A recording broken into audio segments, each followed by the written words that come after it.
Let's go back to chapter 2. We left off at verse 23.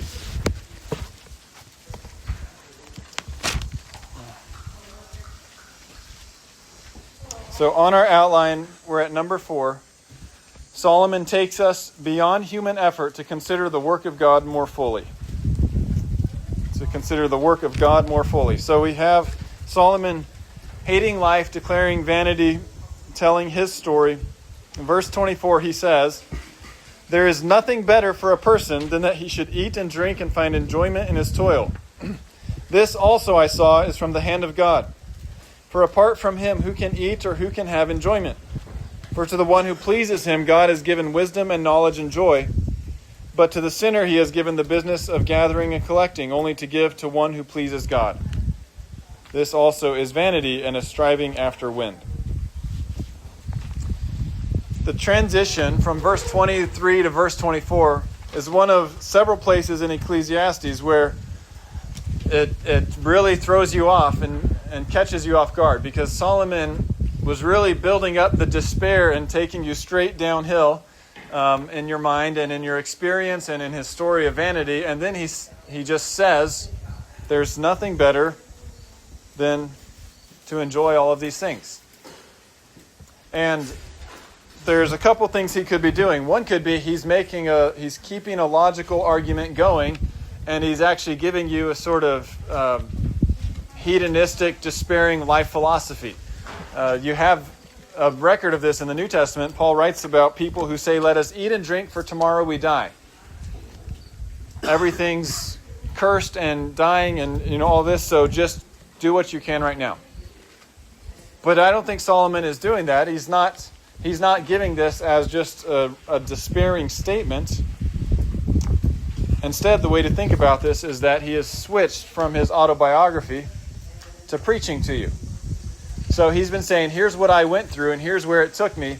And then verse 24, he says, there is nothing better. This is not my story anymore. This is my declaration. Here is what is true about this world. And he's actually preaching, not here's logically what flows from my experience, but he's saying, I've given you my experience, now I'm going to preach against it.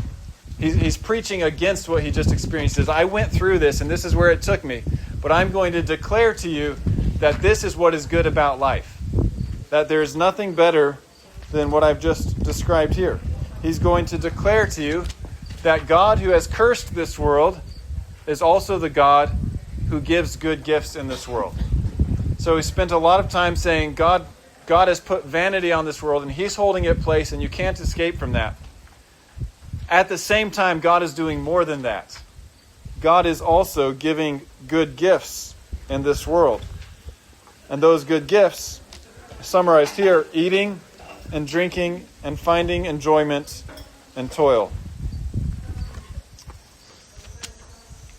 One of the phrases that I've read about to summarize one of the key ideas of Ecclesiastes comes from David Gibson. You have a footnote in your discussion questions about this guy, so you know where it comes from. But he just uses the summary, gift, not gain. He says, think about life in terms of gift, not gain. And that's what Solomon is saying. He's told you your efforts are all going to come up to nothing. They're going to be vanity. You're not going to get ahead. You're not going to advance. But if you can get over that and recognize I'm not taking this world forward or even myself forward in any significant way, that I'm not going to beat the frustrations of life and the death that's coming at the end. But God still gives good gifts. He's saying here's a new way to look at life. Not that I'm going to earn everything for myself, but that God is the one who gives good gifts.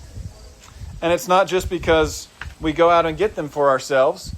There's a process of you work to get your food, and that's good, and those sorts of things. But fundamentally, we are not looking to ourselves, but looking to God who provides these things.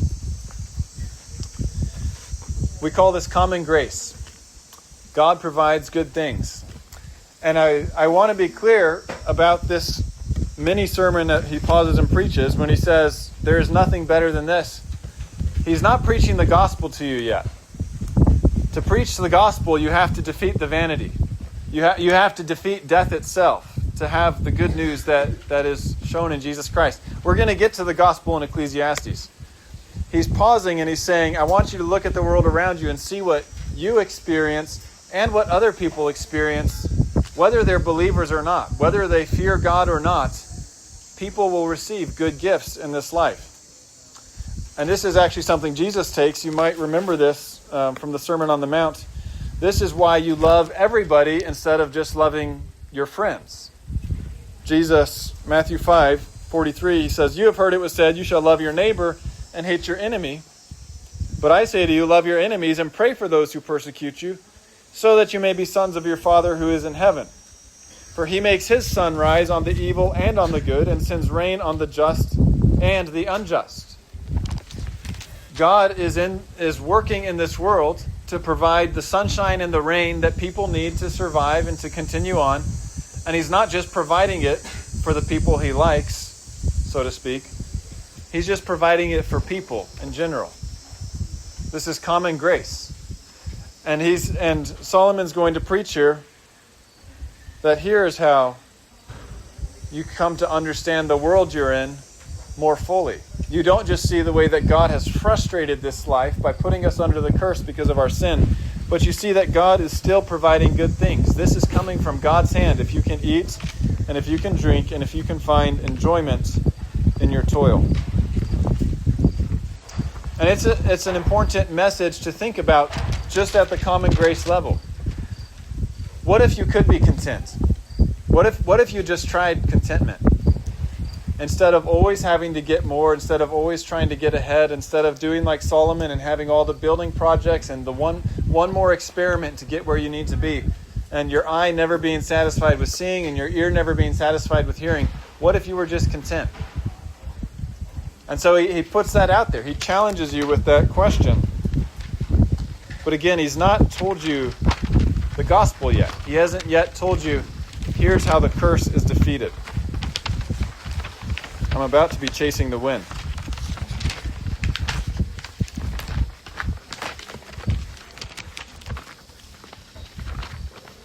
So he preaches against his experience. He preaches... Let's see, did I miss a... He preaches against his experience about common grace. And he preaches beyond his experience a gospel of peace.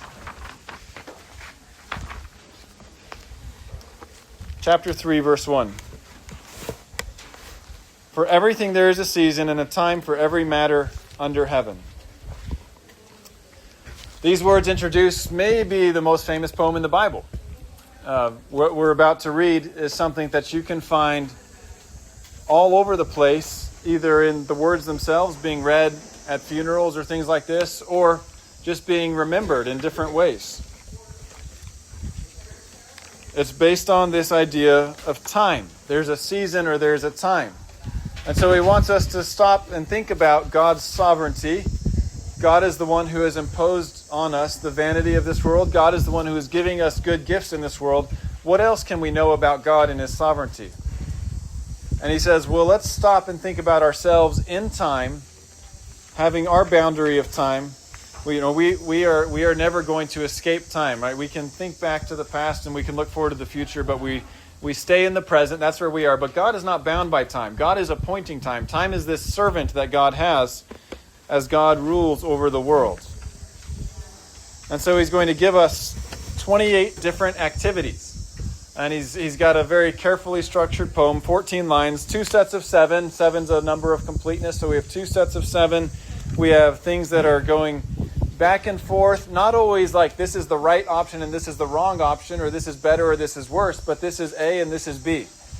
It's like when you're at the eye doctor and he's saying 1 or 2 or 3 or 4, and you're like, I don't know, your eyes might be better than mine. It's like, I just don't see very well, especially out of this eye. So you can put whatever you want in my glasses and it's going to be fine.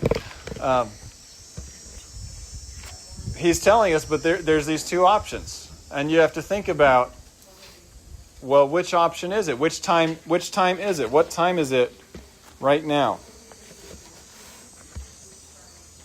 There's a time to be born and a time to die. A time to plant and a time to pluck up what is planted. So he starts by framing in your life. There's a time to be born and a time to die. That's the frame that you exist in. He starts with something that you don't control. The time that you're born and the time that you die, these are things that are much bigger than you. They're much bigger than the decisions that you make. This is about the sovereignty of God over all things. But then we switch to the plants. There's a time to plant and a time to pluck up what is planted. And while your time to be born and time to die are out of your control, the plant is entirely in your control, isn't it? Because you're the one that puts it in the ground and you're the one that chooses when to pluck it up. And so he's got God sovereign over all things, and he has you responsible for what's going on in this world and the actions that you are doing. You have a sovereignty over life. Lowercase s. The life of this plant. You can plant it, you can nurture it, you can make it grow, you can pluck it up. And there's a time for you to do these things. You have freedom, you have responsibility. But there are other times too. There's a time to kill and a time to heal. It's not just plants that you take care of.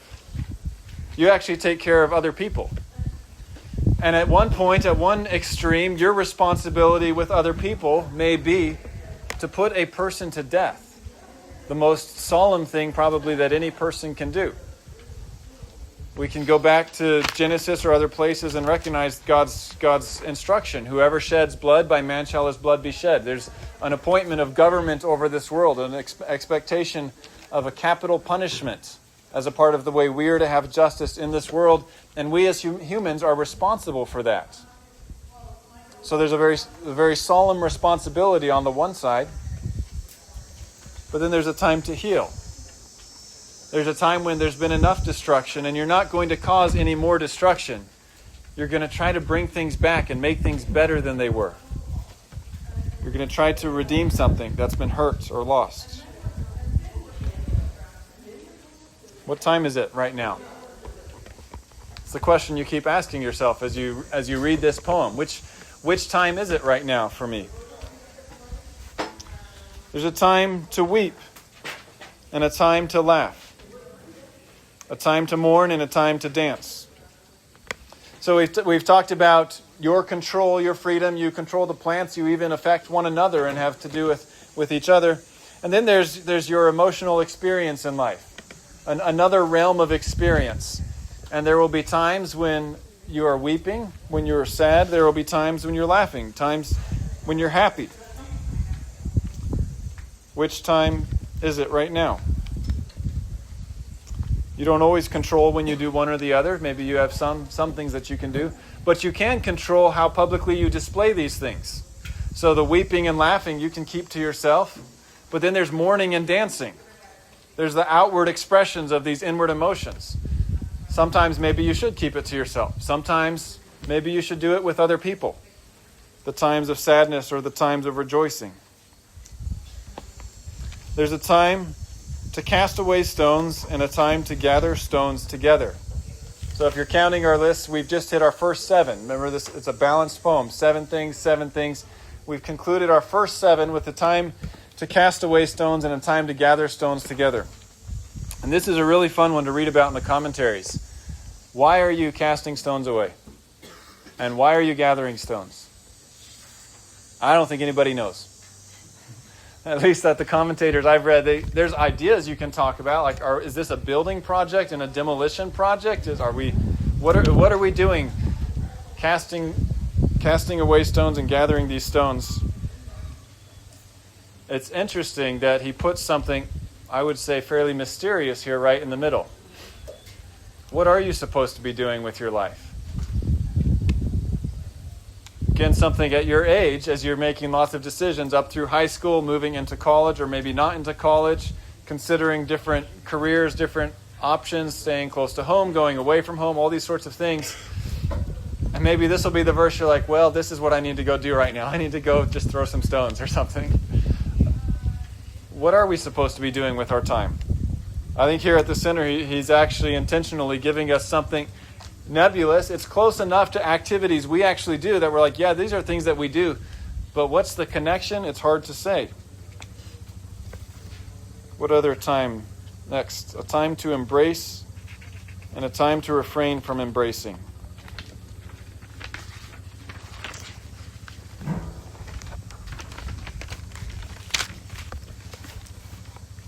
This is relationships.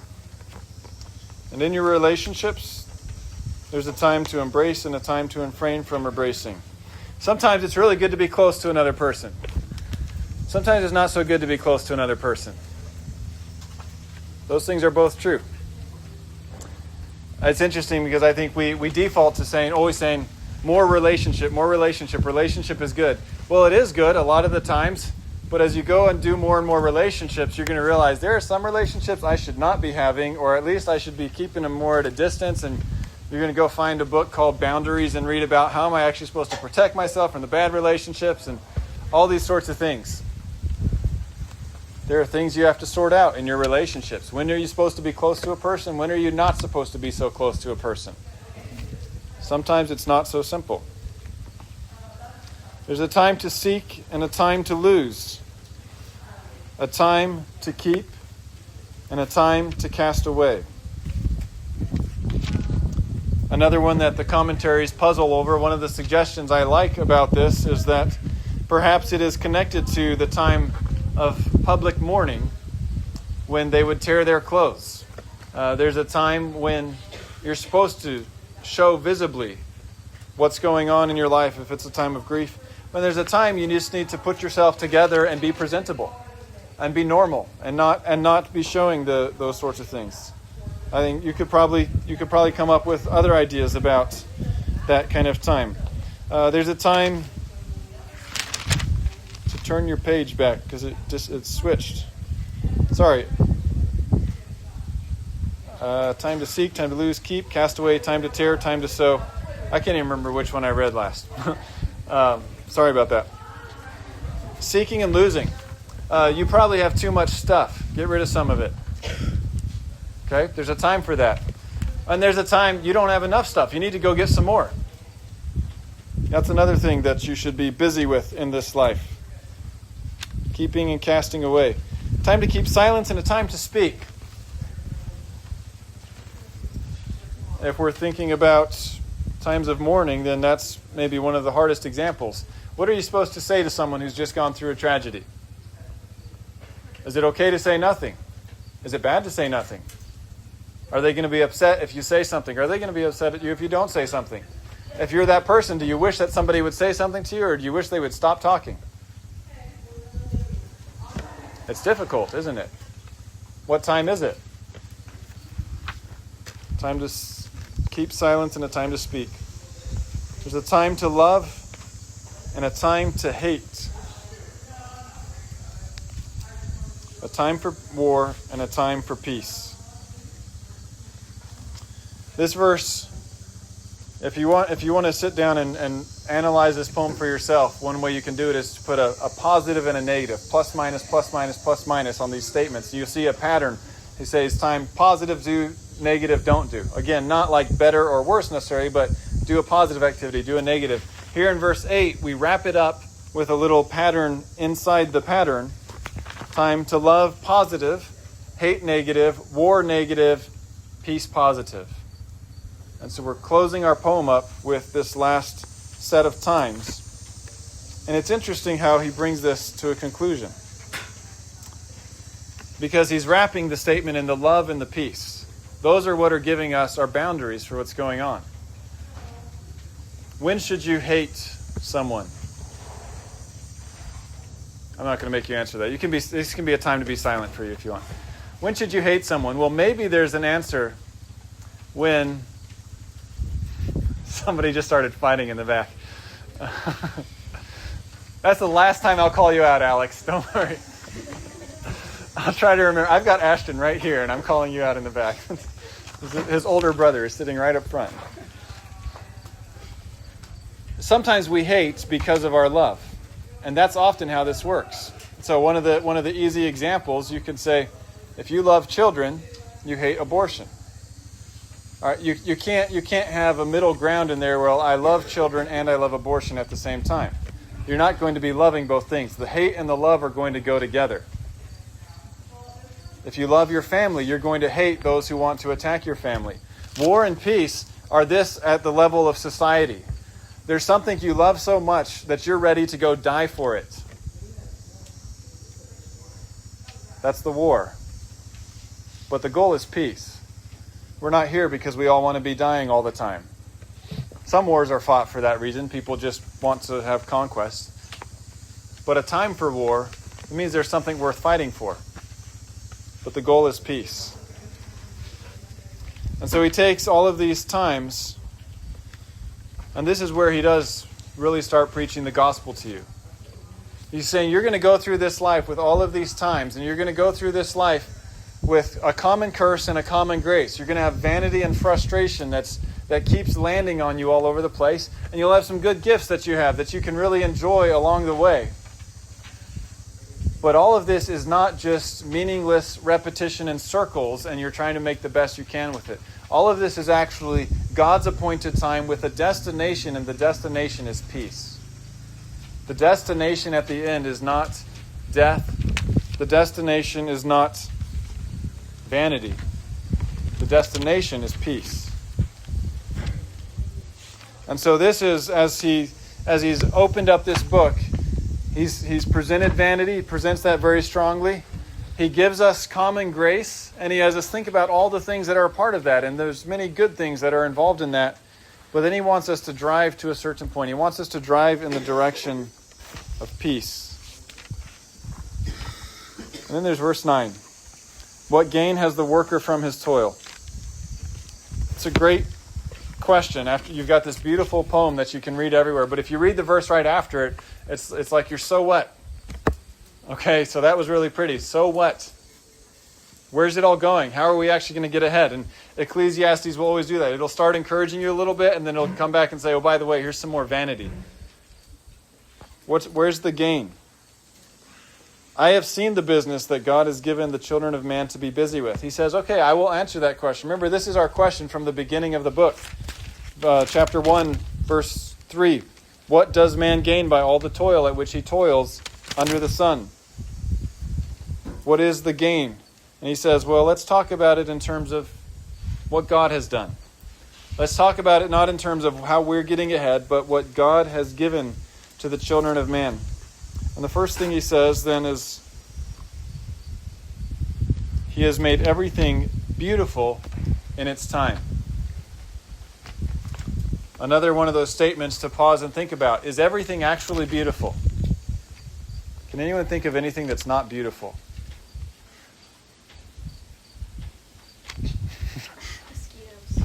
Mosquitoes. Yeah. Sin.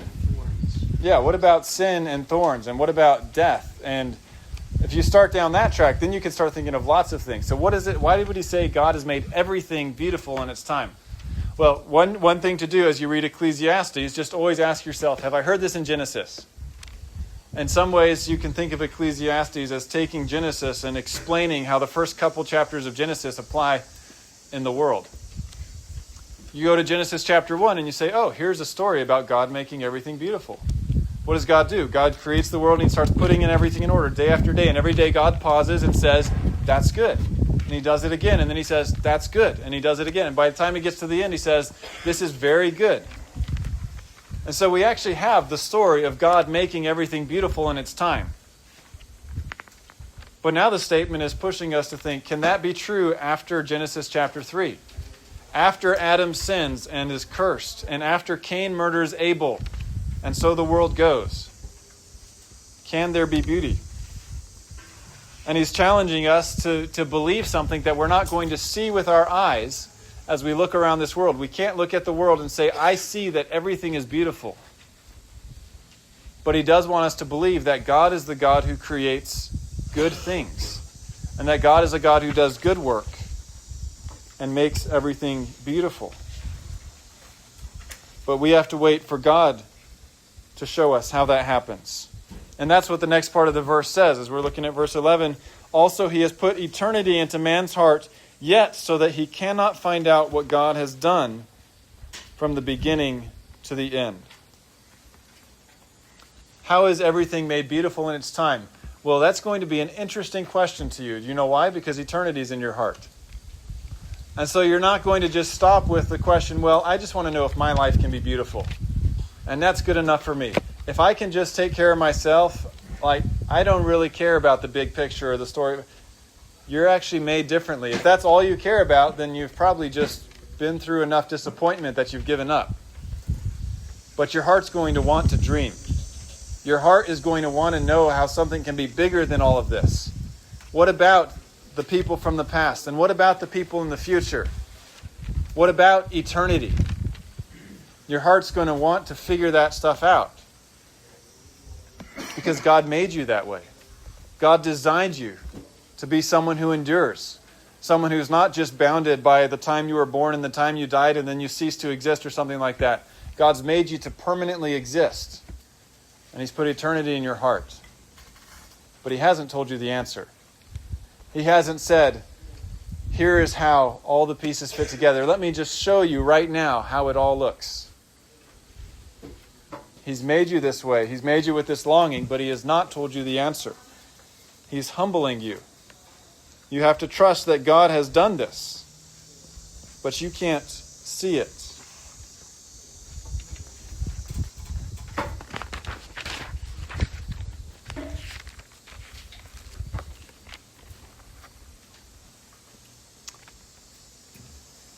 Solomon goes back and forth in Ecclesiastes between saying, I saw, I observed. You can go through and find lots of that. And then there are a few places where he stops and says, I know.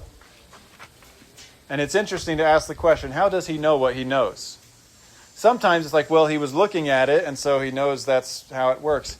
But then sometimes he will stop and he will say things that you can't really account for him knowing unless God is revealing this truth to him. And you remember, the Holy Spirit gives us the Word of God, not just a man investigating the world. And that's what we have now as we come to verse 12. He's started declaring things to us. And in verse 12, ESV says, I perceived, I know. You could translate it different ways. But he's going to say that he knows something that he can't really prove to you, because you can't gather up enough evidence to show this. But here's what he says. I perceive that there is nothing better for them than to be joyful and to do good as long as they live. Again, it's against the evidence. Like he's like, I've been through all the vanity and it led me to hating life, not to rejoicing in life. But he's going to declare to you anyway this idea of common grace, this idea of rejoicing and being joyful. And you should do good as long as you live. Also, verse 13, everyone should eat and drink and take pleasure in all his toil. This is God's gift to man. This is what God offers to you. Instead of chasing after the vanity. This is what God offers to everybody. This is the common grace. And he knows this. But he knows even more. Again, he's leading us into a gospel. He's leading us into the good news.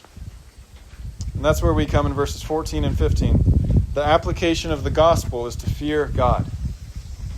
And that's the message that you can track through Ecclesiastes. He keeps coming back to. So, what do you do with the common curse and the common grace? You fear God. Verse 14. I perceived, I know, that whatever God does endures forever. Nothing can be added to it, nor anything taken from it. Okay, that he definitely can't prove to you. He has not looked at everything that God has done. This is a declaration that God, this is revelation from God. He's telling us, God is telling us what God does endures forever. God has done it so that people fear before him. What's the resolution to this? It's not here now you can understand everything, but that you find your place before the God who has created this world, who has made everything beautiful in its time, who has cursed this world, who does not let you get past vanity by your own effort. The resolution is in the fear of God. That which is already has been, and that which is to be already has been. And God seeks what has been driven away. The fear of God is going to make us think about the sovereignty of God. We've already talked about chasing after the wind. which again, I'm going to be doing a demonstration at some point today. My stuff's going to go flying over there, and I'll show you what it's like to chase after the wind. But God seeks what has been driven away. When we chase after the wind, it's not very useful. But what about God? He says God has done all of it. I was curious, so I asked the internet, how many snowflakes are there in a blizzard? Does anybody know? The internet doesn't actually know anyway, either. But the internet had a good guess. It said, a storm dumping 5 inches of snow over 2,000 square miles could have 5 quintillion snowflakes. So I asked the internet, what's a quintillion? I have no idea about that either. And it said a quintillion has 18 zeros. So 5 and 18 zeros. Can you imagine tracking snowflakes? Like what if you wanted to know where every snowflake was going to go? What if you wanted to have it on a radar so that during the storm you can watch where every single one of these 5 quintillion snowflakes is going to land? This is who our God is. He's the God who seeks what has been driven away. He's the God, not only does he watch where they're going, but he's sovereignly controlling where each one of these is going to land every time he sends a snowstorm. He's the God who has perfect control over things that we could never imagine trying to analyze, let alone control. And one blizzard, that's just one small variable in a complex world of all sorts of variables that we cannot track or control. God is the God who seeks what has been driven away.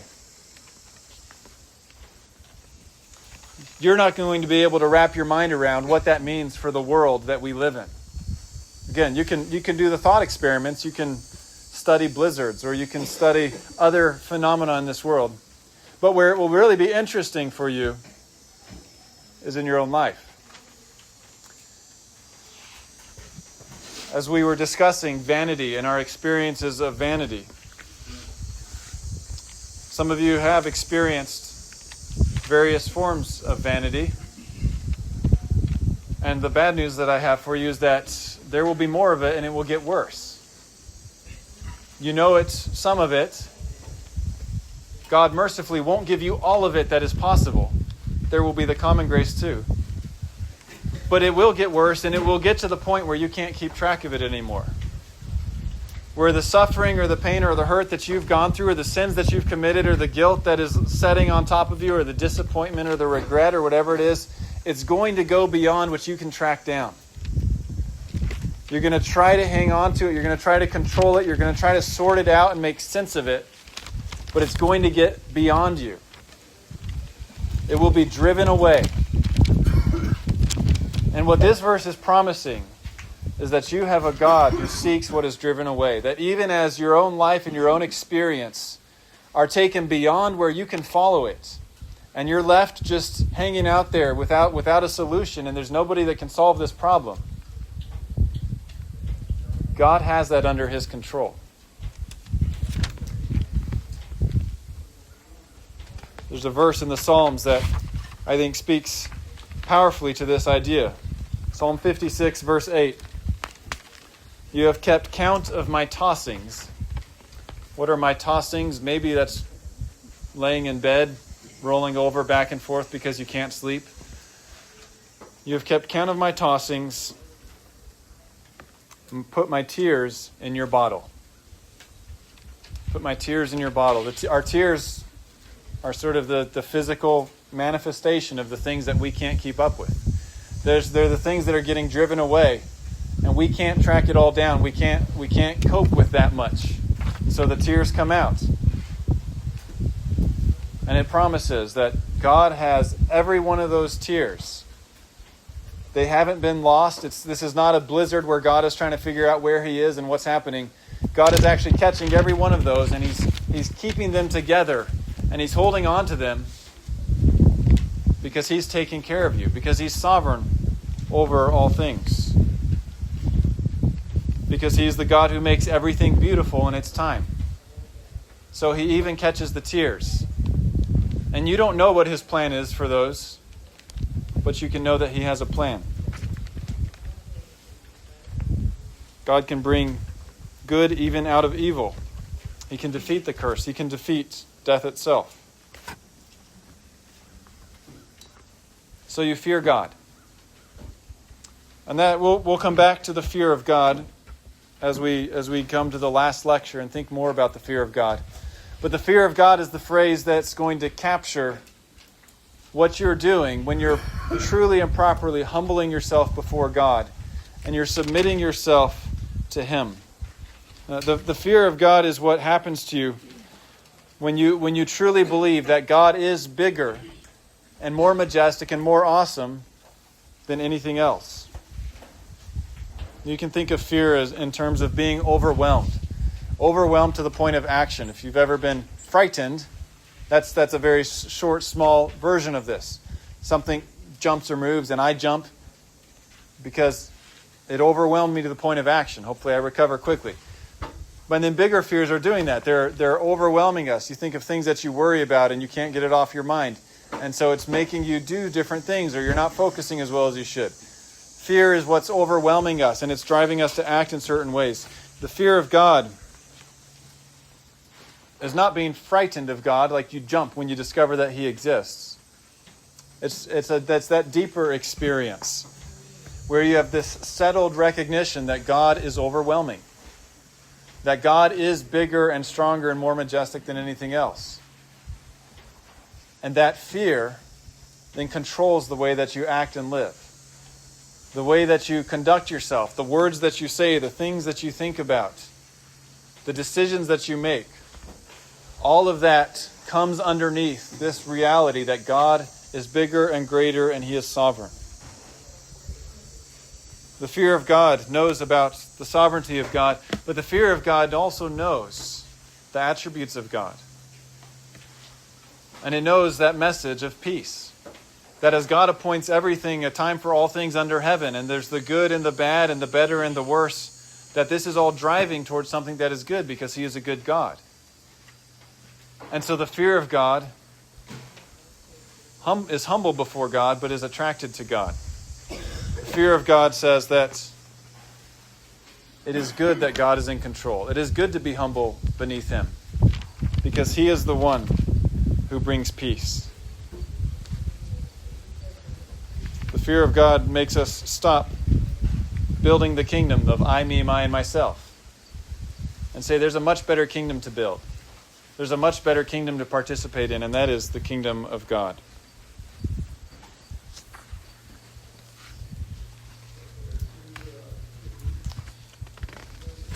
All right. On your outlines, I've got one note for exploring Ecclesiastes 3:16 to 11:8. That's all the stuff that I didn't have time to write full lectures for. So I'm just going to give you summary statement for how to think about these verses. And if you have any questions from anything in the middle, then let me know what it is and I'll try to answer it. I have a couple questions from the stuff in the middle too, so I can just tell you, well, I have a question about that too, if that's one of those. But here's what I want you to do in that section of Ecclesiastes. Consider how the fear of God guides us in our experiences of common curse and common grace, pointing us to Christ. So all of this is going to move us forward eventually to think about how God resolves this, and that takes us forward to the gospel of Jesus Christ. We'll do some more with this next time also. We'll think about the fear of God, and we'll think about the New Testament taking these themes and showing us how Jesus Christ is the fulfillment of these things. But these are the things that I think will keep you on track as you start digging into Ecclesiastes, and as you read some things that are strange or maybe disturbing or maybe comforting or encouraging. Just be asking yourself, okay, am I looking at the curse, the common curse? Or maybe am I looking at common grace and things that are good that we all experience together? And whatever I'm looking at, how does the fear of God ground me in the midst of this? How does the fear of God show me a way forward? What you have in Ecclesiastes is sort of cycles of preaching this message. So I've given you the first run through from 1:1 to 3:15, where he has now told you for the first time, fear God. 3:16, it happens fast. He goes back. He says, moreover, I saw under the sun that in the place of justice, even there was wickedness. All right, there we go. We're back in vanity. And in the place of righteousness, even there was wickedness. So he'll keep running us through these things, and he'll go into different areas of life. And then he'll stop and he'll say, but here's something that's really good. If you think about common grace. But he will always drive you to go next to, well, what about the fear of God? What about the fear of God?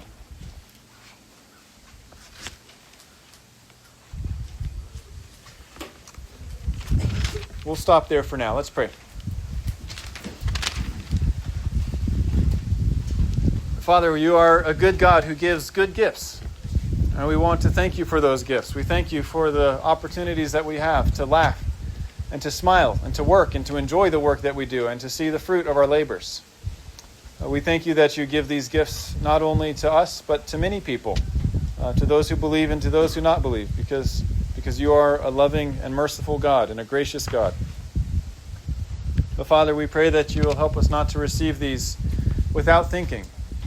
Help us not to ignore the eternity that you have put into our hearts, but instead to consider you the eternal God and to meditate on your goodness and your sovereignty and the way that you lead us to find hope through Christ.